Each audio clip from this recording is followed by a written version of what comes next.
One of the biggest problems in modern society is our attention span. Some studies put our attention span as being the same as a goldfish. Not sure how accurate that is, but there's a lot of data suggesting that we are getting dumber, lazier, and far less capable. For example, if you look at the grade level of the presidential State of the Union addresses going all the way back to the end of World War II, you'll find that they are steadily decreasing. In the 1950s, a typical presidential speech was at the 12th grade level. Today, it's more like at the kindergarten grade level, and it's been steadily declining. Another thing that has been consistently getting worse is our ability to delay gratification. This makes total sense.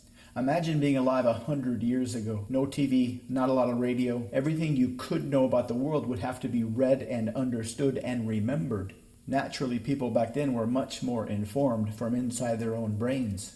Today, if something is more than a couple hundred words, our eyes glaze over and our brains start to drift. This is both terrible and fantastic, depending on who you are. If you are somebody who can't focus very long, then it sucks. But if you can think relatively strongly, and you do have a decent level of intelligence, this can give you a huge advantage. Because despite how seemingly lazy and stupid most of us have become, deep down inside we are the same humans that we've been for tens of thousands of years. Long before they invented the printing press, people had to remember all kinds of stuff. The only people nowadays who come close to utilizing their total brain power are career stage actors. People who have memorized dozens or even hundreds of plays. People that have to get up in front of a crowd and remember a short story's worth of words. Not just the general idea, but the exact words in the exact order.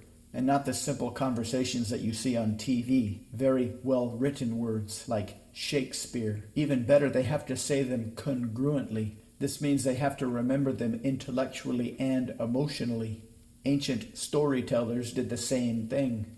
Viking storytellers were capable of telling ancient Norse sagas, some of them that went on for hours, all from memory. This is the potential of the human mind. This is the potential of your human mind. A potential that most people would be terrified to even think about. Even if you only scratch the surface of what's possible, you can be a shining star surrounded by dullards, desperate for you to tell them what to do, desperate for anybody to capture and lead their attentions, their imaginations, and their emotions. Go to the link on your screen to find out how.